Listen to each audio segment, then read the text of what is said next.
नमस्कार, आप देख रहे हैं नेशन टाइम्स। उत्तर प्रदेश की राजधानी लखनऊ के गाना स्टेडियम में हम लोग मौजूद हैं। यहाँ पर यूनियन बैंक ऑफ इंडिया ने अपना कल्चर और स्पोर्ट्स इवेंट यहाँ पे बनाया है रिपब्लिक डे के दिन। उनका कहना है कि जिस तरह हमारी कॉन्स्टिट्यूशन की रिम्बल्स है कि जो कहता है कि एकता, और क्योंकि स्पोर्ट्स एक ऐसी स्पोर्ट्स होती है जिसमें इक्वलिटी सिमिलरिटी सबसे ज़्यादा होती है, उसमें जाति धर्म क्षेत्र भाषा किसी भी तरह का वाद नहीं होता, वहाँ सिर्फ एक ही होता है वाद, वो होता है खिलाड़ी और खेल की भावना। इसीलिए उन्होंने रिपब्लिक डे के ऊपर इस दिन इन्होंने खेल को ही चुना और उनका कहना है कि खेल के माध्यम से ही हम लोग एक राष्ट्रीय एकता अखंडता का बात कर सकते हैं और साथ ही साथ हम लोग एक देश पर और एक चीज़ पर कामयाब हो सकते हैं। हमारे साथ यूनियन बैंक के सीएमडी सर हैं। आज उन्होंने जो सबसे इम्पोर्टेंट ये है कि जो आज हम लोग गणतंत्र दिवस के वो अवसर पर मौजूद हैं और उन्होंने इसको जो गणतंत्र दिवस को स्पोर्ट्स एंड कल्चर इवेंट जो कन्वर्जन किया है, जहां हम लोग कह सकते हैं ना किसी तरह का वही वाद नहीं होता है। सर, सबसे पहले हम आपको शुक्रिया अदा करेंगे तो आपने जो गणतंत्र दिवस को खेल और कल्चर से जो जोड़ा है, इसमें किसी तरह के जो जातिवाद क्षेत्रवाद भाषावाद ये सारे बात खत्म, सिर्फ एक बात खेल भावना, तो इसको सर इसकी क्या पीछा वजह है? सबसे पहले आपको बहुत बहुत धन्यवाद, शुक्रिया मेरे से ये बाइक लेने के लिए। सबसे पहले जो भी मेरे यहाँ पे स्टाफ सदस्य हैं और दर्शक जो हैं आपके, उन सबको 77वें गणतंत्र दिवस की बहुत बहुत शुभकामनाएँ। और ये एक ऐसा पर्व है पूरे भारतवर्ष के लिए जो हम सब मिलकर इसको मनाते हैं और इसमें हम अपने मूल्यों और अपने कर्तव्य अधिकारों को जानते हैं और उसको हम एक संकल्प और प्रेरणा स्रोत रहते हैं कि हमको इसको पूरा करना है। तो ये स्वाभाविक है कि पूरा देश इसको मना रहा है और कल हमने हमारे माननीय प्रेसिडेंट लोगों को भी सुना है।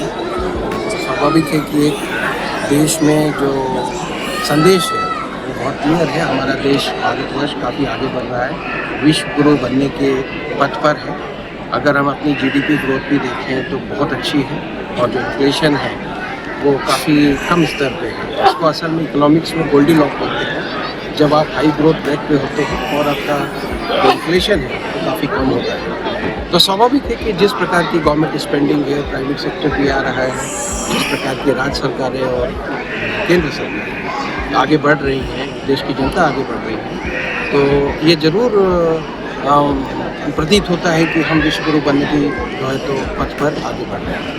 अब आपने जो बोला कि आज का दिन जो गणतंत्र दिवस है और उसमें खेल भावना का और यूनियन बैंक, तो यूनियन बैंक में हम जरूर खेल भावना को काफ़ी तवज्जो देते हैं और हम चाहते हैं कि हमारे जो स्टाफ सदस्य हैं, देखिए काम तो होता रहता है, काम करते रहते हैं और हम सब बैंकर अधिकारी जितने भी होते हैं, बैंक के स्टाफ कर्मी, हम बहुत लग के समाज के लिए कार्य करते हैं। और अगर आज भी मैं आपको जैसे मैंने बोला कि हम अगर अपने कर्तव्यों की बात करें, मूल्यों की बात करें, अधिकारों की बात करें, तो हमारा कर्तव्य बनता है कि हम भी समाज के लिए कुछ करें। परंतु क्या होता है कि जो बैंकिंग में है तो स्वाभाविक है कि खेल और खेल भावना ऐसी चीज़ होती है कि वो आपको एक साथ लाती है। आप बोलिए psychological health, mental health, physical health, तो इन सबको वो अगर ठीक करती है तो वो एक सिर्फ स्पोर्ट्स है, खेल। तो स्वाभाविक है कि हम इसमें काफ़ी पॉलिसी चेंजेस भी कर रहे हैं एज ए बैंक और हम चाहते हैं कि हमारे जितने भी स्टाफ सदस्य हैं फैमिली के साथ, वो तो रोज़ आते हैं शाखाओं में, ऑफिस में और कार्यालय में लेकिन काम करते हैं, लेकिन आज अपने सभी फैमिली मेम्बरों के साथ में, बच्चों के साथ में इस पर्व का जो है तो इसको मनाएं, इसको समझें, आपस में एक दूसरे के साथ भाईचारे के साथ वो परिवार के रूप में रहें। और ऐसा मेरी समझ है कि ऐसे जो है तो हम ज़्यादा तत्पर हो जाते हैं आगे बढ़ने के लिए, अच्छा काम करने के लिए। तो इसलिए हमने आज इस भावना के साथ में कि आज हम ये स्पोर्ट्स डे, अगर आपसे मुझे पूछेंगे तो ये हमारा चौथा अंचल कार्यालय है जो इसको ऑर्गेनाइज करा। इसके पहले बॉम्बे में हो चुका है, जयपुर में हो चुका है और भी कई जगह हो चुका है, ये परसों एर्नाकुलम में था और आगे। तो मेरी बस यही है अपने सभी स्टाफ सदस्यों से और जो दर्शक हैं, जो श्रोता हैं आप, उन सभी से कि आज का पर्व हमारे लिए बहुत ही अनुकूल है और बहुत ही सर्वोपरि है। तो क्या कृपया करके इन सब का पूरा उपयोग लें और खुश रहें, हैप्पी रहें और अच्छे से कुछ ऐसा करते रहें कि देश हमारा आगे बढ़े। सर, यूथ को लेकर क्या रोड मैप और लगातार यूनियन बैंक ने रिकॉर्ड बनाया है कि प्रॉफिट में बहुत तेज़ी से ग्रोथ कर रहा है, पीएसबीज में जितने भी सबसे ज़्यादा प्रॉफिटेबिलिटी जनरेट करने वाला आज यूनियन बैंक बन गया, इसमें क्या खास बताइए? देखिए, यूनियन बैंक में मैं हरदम बोलता हूँ कि यूनियन बैंक का जो स्टाफ है वो बहुत ही एक अच्छा स्टाफ है। मैं अपने स्टाफ सदस्यों को बोलता हूँ, आज आपके समक्ष इस बाइट में भी मैं बोल रहा हूँ, और उसमें जो है तो बाउंस बैक करना, रिफ्लेक्ट करना, कस्टमर को, ग्राहक को अच्छी सेवा देना, उसके रग रग में। तो बैंक जो आज अच्छा कर रहा है, आप देख भी रहे हैं। अभी हमारे, मैं तो उतनी ही बात कर सकता हूँ, जो हमारा 14 जनवरी को रिजल्ट था, लगभग 5,017 करोड़ का नेट प्रॉफिट था, और हमारे काफ़ी ratios, even return on asset ROA बोलते हैं, वो 1.35 लेवल पे है।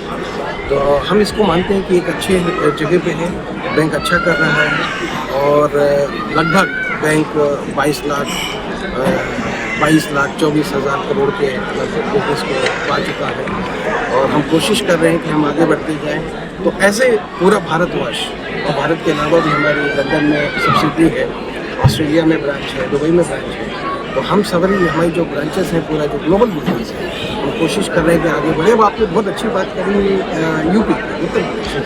देखिए, उत्तर प्रदेश को अगर आप बड़े सूक्ष्म रूप में देखें, तो जो यहाँ पे ग्रोथ चल रही है, हम लोग तो कई जो है तो व्यवसायी लोगों से भी बात करते रहते हैं, बड़े बड़े ग्रुप से बात करते हैं, तो काफ़ी इन्वेस्टमेंट है। जैसे और केंद्र सरकार है, राज्य सरकारें हैं, वो सपोर्ट कर रही है बिजनेस को। इसी प्रकार से हमने यूपी में देखा, उत्तर प्रदेश में देखा कि काफ़ी अच्छा रिस्पांस है। और यहाँ पे भी अगर हम बोलें, हमारी लगभग 1250 शाखाएँ हैं, और लगभग आप मान के चलिए 2 लाख करोड़ के आसपास का हमारा बिजनेस है। हम उसको जल्दी से चाहते हैं कि लगभग 2.5 लाख करोड़ का हम, और लगभग 25 से 50 ब्रांच हम आने वाले करीब 6 से 9 महीने में और खोलें। और हम ये भी चाहते हैं कि चाहे वो उत्तर प्रदेश में इंफ्रास्ट्रक्चर, आपके जो रोड है, ब्रिजेस है, हम उसको अगर फाइनेंस करते हैं तो कर ही रहे, करते रहेंगे। बट उसके अलावा जो MSME और एग्रीकल्चर है, गंगा जहाँ से बहती है, तो एग्रीकल्चर तो स्वाभाविक है, आप मान के चल सकते हैं कि उस मिट्टी में तो जान होती है। तो उत्तर प्रदेश में काफ़ी कुछ एग्रीकल्चर पे भी बहुत अच्छा काम है, अच्छा प्रोडक्शन है। तो हम चाहे एग्रीकल्चर है, MSME है, रिटेल है, हम सब में बहुत अच्छा काम करना चाहते हैं। बैंक की जो दरें भी है, रेट ऑफ इंटरेस्ट, वो काफ़ी कंड्यूसिव है, कॉम्पिटिटिव है ग्राहकों के लिए। तो मेरा मानना ये है कि पूरी की पूरी जो हमारी यहाँ पे स्टाफ सदस्य फोर्स है, और हम सब केंद्रीय कार्यालय हैं, हम इसमें आगे बढ़ना चाहते हैं, और यूपी में कदम के साथ कदम मिलाकर हम यहाँ की जो ग्रोथ स्टोरी है उसमें भाग लेना चाहते हैं। सर, अभी जैसे आपको हमारे साथ राजेश जी, जिन्होंने सबसे अच्छा काम किया है, जो CM युवा उद्यमी अभियान चल रहा है, उसमें सरकार अनुदान भी दे रही है, ब्याज भी दे रही है, तो उस योजना में आप लोग बहुत अच्छा काम कर रहे हैं। उस तरह की और कोई योजना है जिसमें आप लोग और ज़्यादा? देखिए, अगर हम बोलें तो योजनाएं जो होती हैं 2 प्रकार की हैं, और कुछ बैंक की भी होती हैं।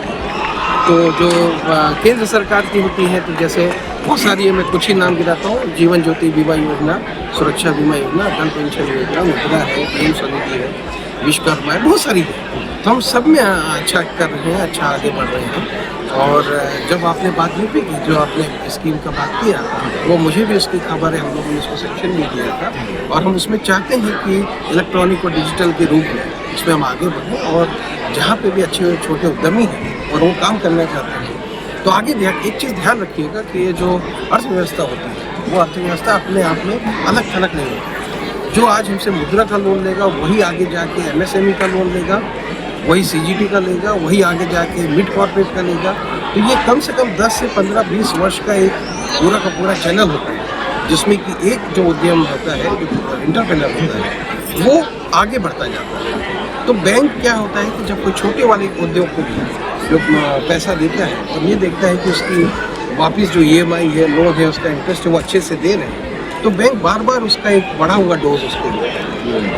तो बैंक की भी ये रहती है, मेरी गुजारिश रहेगी सभी जो श्रोता या दर्शक सुन रहे हैं, कि वो इस चीज़ को ध्यान दें कि जैसे हम मेडिकल रिपोर्ट को बड़े ध्यान से अपने देखते हैं कि हमारा हीमोग्लोबिन कितना है, CBC कितना है, शुगर कितना है, इसी प्रकार से वो अपने ब्यूरो को भी देखते हैं, जैसे सिविल बोलते हैं, क्रिफ बोलते हैं, एक्सपीरियंस बोलते हैं, और अपने स्कोर को मॉनिटर करें कि हमारा स्कोर जितना अच्छा स्कोर रहेगा, उतना कम ब्याज आपको मिलेगा, और उतना अच्छा लोन आपको मिलेगा। और आप बैंक कर्मी को, मेरा ये आप अनुरोध है सभी से, कि जो बैंक का कर्मी है, बैंक का जो ब्रांच मैनेजर है, शाखा प्रबंधक, उसको अपना दोस्त, सखा माने, सखी माने, उसको आगे बताएं अपनी प्रॉब्लम। जनरली मैंने देखा है कि हम बचते हैं, लेकिन क्या है कि अगर आप उसके साथ में रहेंगे, खासकर साइबर क्राइम में, आप जितना अच्छे से बताएंगे, कभी OTP मत शेयर करिए, कभी चेकबुक खुले में मत रखिए, अपने डेबिट कार्ड क्रेडिट कार्ड को खुले मत रखिए, अपना पिन क्रेडेंशियल्स किसी को भी मत बताइए। और मेरी गुजारिश है खासकर वरिष्ठ लोगों में, सीनियर सिटीजन, कि कभी भी लालच में ना आए, कभी भी ये सब कहीं पे भी शॉर्टकट रास्ता नहीं है दुनिया में, कहीं शॉर्टकट पैसा नहीं मिलता है, मेहनत से ही मिलता है। इसीलिए बोला भी गया कर्मण्यवाधिकार रास्ते में शुक्र जाना। तो मेरा अब सबसे यही अनुरोध है कि उसको बैंक को, बैंक के कर्मियों को, बैंक के स्टाफ को अपना मित्र समझें, अपना दोस्त समझें, और उसके साथ बात करें, उसको अपने यूनिट पे ले जाएं, अपना दिखाएं, उसको बिजनेस प्लान बताएं, और साइबर क्राइम से ज़रूर बचें। ये बहुत ही बड़ा मैं ये बोलूँगा एक विनय है, एक दोष है, और हमारी प्रगति के लिए भी है। पूरी भारत सरकार, राज्य सरकारें, जितनी भी एजेंसियाँ हैं, हमारे रेगुलेटर हैं, बहुत तेज़ी से काम कर रहे हैं, हम भी उस पर बहुत तेज़ी से काम कर रहे हैं। बट ये जब तक जो है तो जन जागरण को मालूम नहीं पड़ेगा खुद का कि हमको ये काम नहीं करना है, तब तक हम इस पर कंट्रोल उतनी जल्दी नहीं पा पाएंगे। इसलिए चूँकि आपने मुझसे बाइट पूछा, तो मैंने यहाँ अप्रोप्रिएट समझा कि ये भी एक मैसेज दूँ जितने भी लोग आपके सुन रहे हैं, देख रहे हैं, कि जीवन में किसी को भी आप अपना क्रेडेंशियल्स, मतलब पिन, डेट ऑफ बर्थ और जितनी भी चीज़ें कभी न बताएं, न कभी साझा करें। बैंक वाला आपसे कभी भी नहीं पूछेगा ये सब चीज़ें। तो मेरा बस यही कहता है।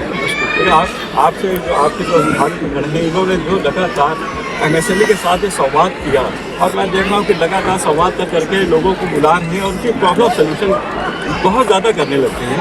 तो ये इनके लिए मैं इनको भी धन्यवाद दूंगा, क्योंकि सर जिस तरह मैंने देखा है कि आपने क्या क्या MSME का कॉन्टेक्ट किया और उसमें क्या क्या डायलॉग किया, डायलॉग के बाद लोगों से पूछा समस्या क्या उनका है, आप डायरेक्ट बात करते हैं।